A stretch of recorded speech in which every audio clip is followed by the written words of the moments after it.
ya, seperti pasukan jin, lalu dihadapkan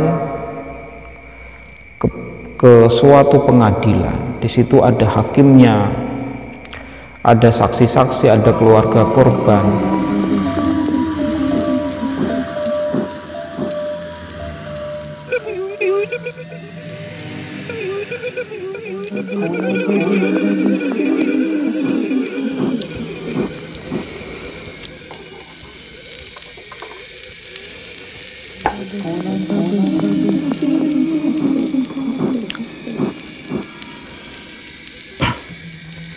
Alhamdulillah.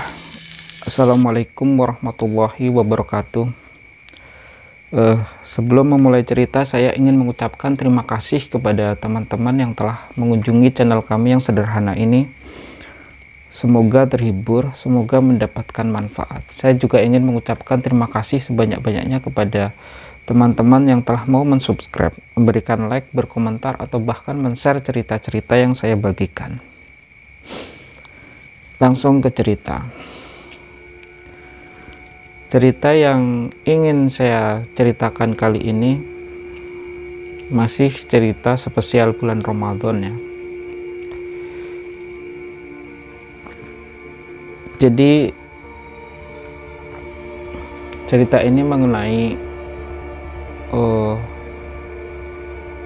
berhubungan dengan ular ya.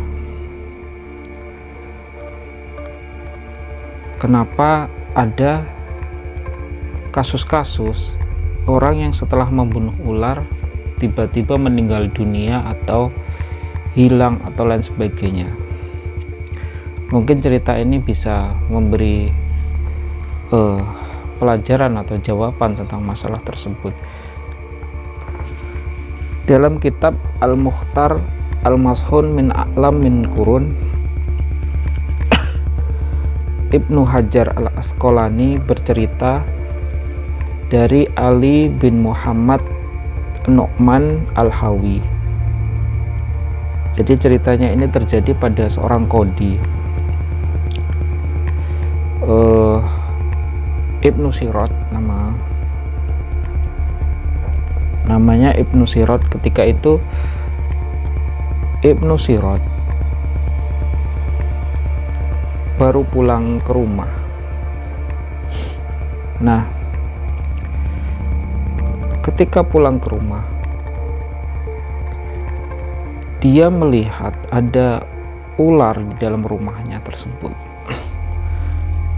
Dan saking terkejutnya, Ibnu Sirot ini langsung mengambil kayu ya, mengambil pemukul, langsung dipukulnya ular tersebut sampai meninggal.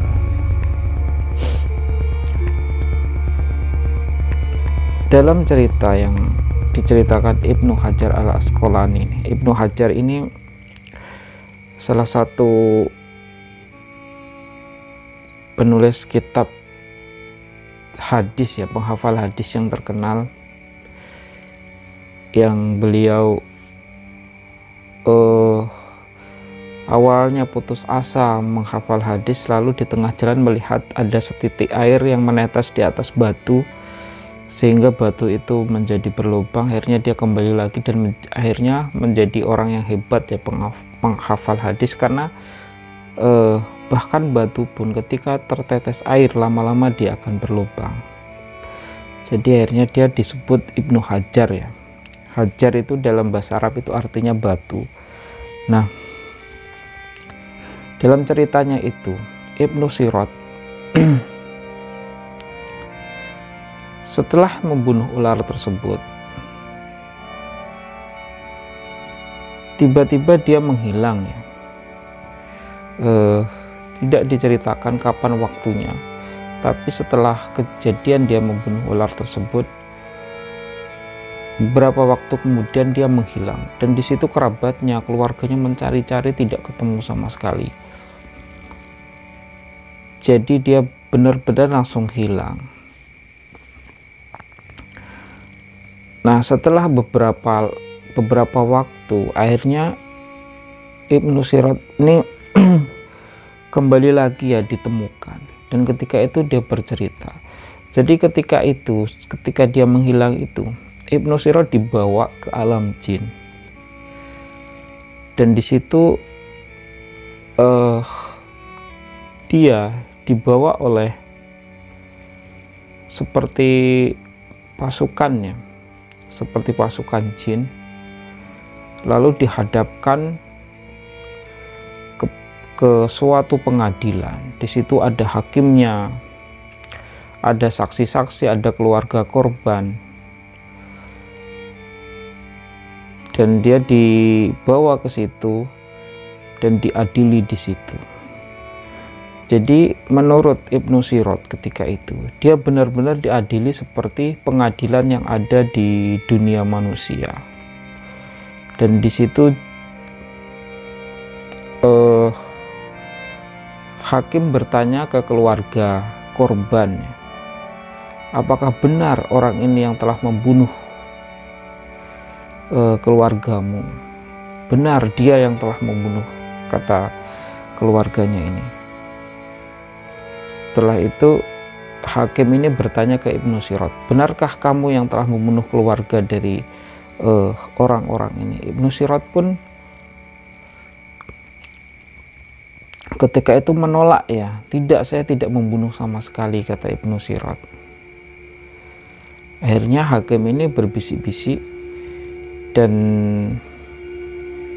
akhirnya dia pun bertanya, apakah jin ini ketika dibunuh oleh Ibnu Sirot ini, saat itu dia sedang melakukan penyamaran?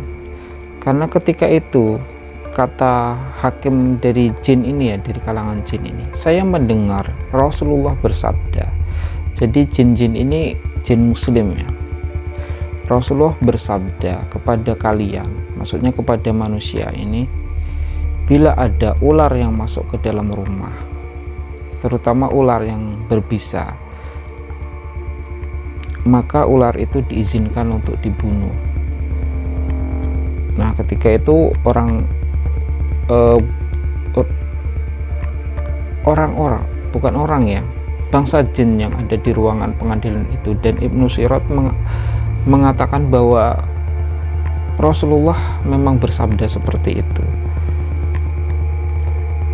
Jadi bila ada ular, terutama ular yang, kalau menurut Rasulullah ini ular yang berbisa, ya, yang ada garis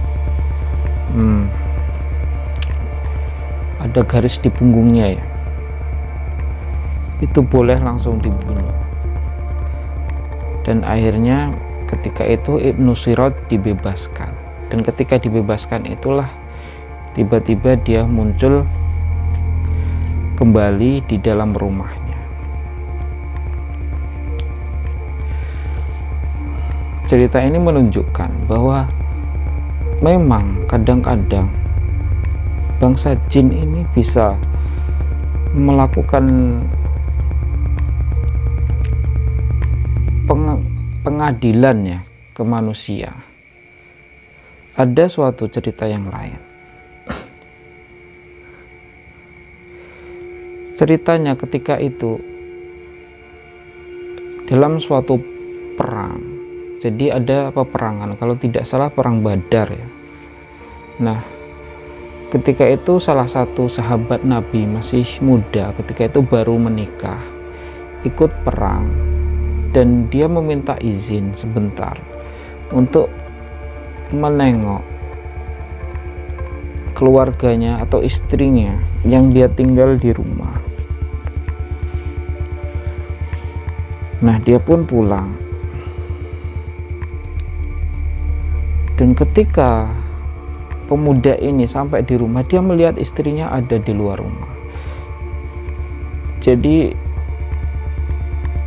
dalam adat masyarakat ketika itu, ketika seorang istri ada di luar rumah padahal suaminya tidak bersamanya, atau tidak ada muhrim bersamanya, atau tidak ada izin dari suaminya, maka itu dianggap sesuatu yang buruk, ya. Jadi suaminya langsung marah melihat istrinya ada di luar rumah tersebut. Dia pun langsung ada yang mengatakan mengacungkan tombaknya, ada yang mengatakan mengangkat panahnya ya, jadi mengangkat busur panahnya dan menodongkan ke perempuan ini. Kenapa kamu ada di luar rumah, kata pemuda ini. Maka istrinya pun bercerita, jangan marah dulu, kata istrinya, coba tolong dilihat apa yang ada di dalam rumah. Akhirnya suaminya ini pun masuk ke dalam rumah, dan di situ dia melihat ada ular di dalam rumah tersebut yang cukup besar. Dan setelah beberapa saat tidak keluar-keluar, akhirnya istrinya ini melihat ternyata suaminya ini sudah meninggal, dan ular ini pun sudah meninggal. Dan beberapa sahabat yang lain akhirnya melaporkan ke Rasulullah, ya Rasulullah, tolong doakan kami. Ada keluarga, ada saudara kami yang telah meninggal. Nah, ketika itu Rasulullah berkata, siapa yang seharusnya didoakan, kata Rasulullah. Dia itu jin muslim. Jadi ternyata menurut Rasulullah, jin yang dibunuh oleh pemuda ini adalah jin muslim, dan ternyata pemuda ini membunuh duluannya. Jadi walaupun tidak ada kepastian dalam riwayat ini siapa yang membunuh duluan, tapi ada kemungkinan pemuda ini yang membunuh duluan dengan panahnya atau dengan tombaknya. Dan setelah dia membunuh ular ini, tiba-tiba dia pun wallahu a'lam meninggal atau tidak sadarkan diri lagi dan tidak bangun-bangun lagi setelah itu.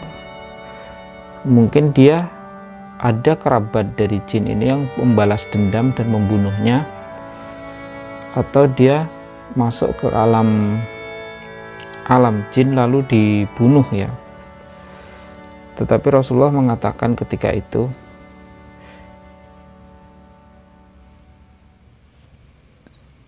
bahwa sesungguhnya di Madinah ini ada jin muslim, maka bila dia datang ke rumahmu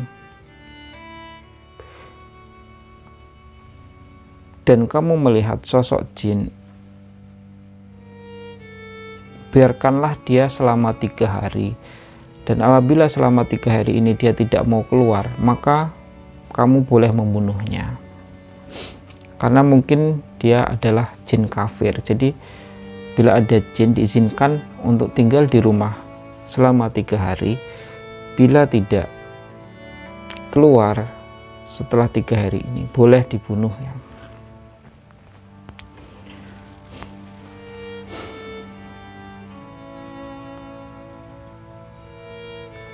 Dalam masalah ular ini ada beberapa pendapat ya. Ada yang mengatakan ular ini ketika masuk ke rumah kita itu boleh langsung dibunuh ya. Itu pendapat Imam Hanafi ya. Ada pendapat lain, ular ini diberi peringatan dulu 3 kali. Jadi diusir dengan cara kita mengusir binatang ya, dengan kayu atau apa, sambil bukan dipukuli sampai mati ya, langsung didorong-dorong sampai dia keluar selama 3 kali. Bila dia tidak mau, itu boleh dibunuh karena berarti ini jin kafir. Ada pendapat yang lain,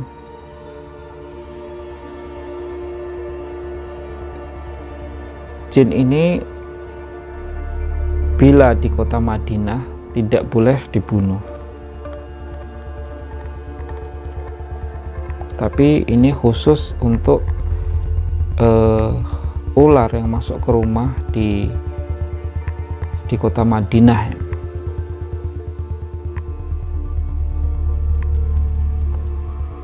Ada pendapat yang menyuruh jin ini untuk dibiarkan dulu selama 3 hari sambil dikasih tahu ya. Tetapi bila jin ini adalah jin ular, menjelma dalam bentuk ular yang berbisa, ini semua ulama sepakat boleh langsung dibunuh.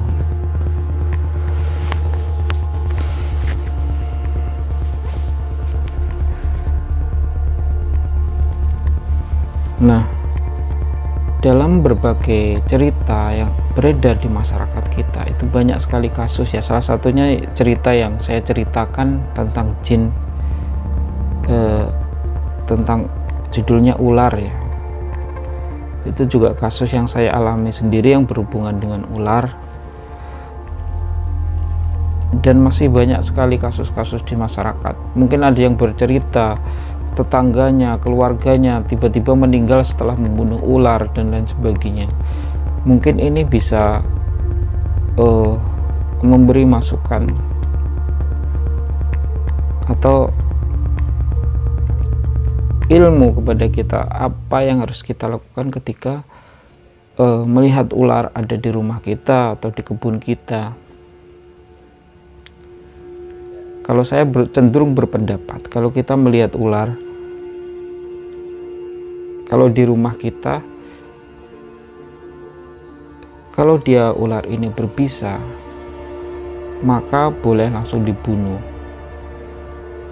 Kalau dia tidak berbisa, dibiarkan dulu 3 hari ya, atau diperingatkan 3 kali sambil diusir.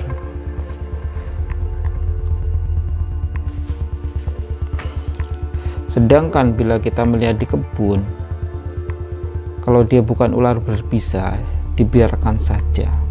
Tapi kalau dia ular berbisa, maka boleh dibunuh. Berdasarkan hadis-hadis tadi ya. Jadi sebenarnya dalam sebuah hadis itu juga diceritakan bahwa telah ada perjanjian antara Nabi Muhammad dengan jin-jin musim ya, bahwa jin muslim ini tidak boleh menampakkan diri di depan manusia. Jika seandainya ada jin yang menampakkan diri di depan manusia, maka kemungkinan besar itu pasti bukan jin muslim. Mungkin ini saja cerita kali ini, semoga bisa memberikan manfaat. Wassalamualaikum warahmatullahi wabarakatuh.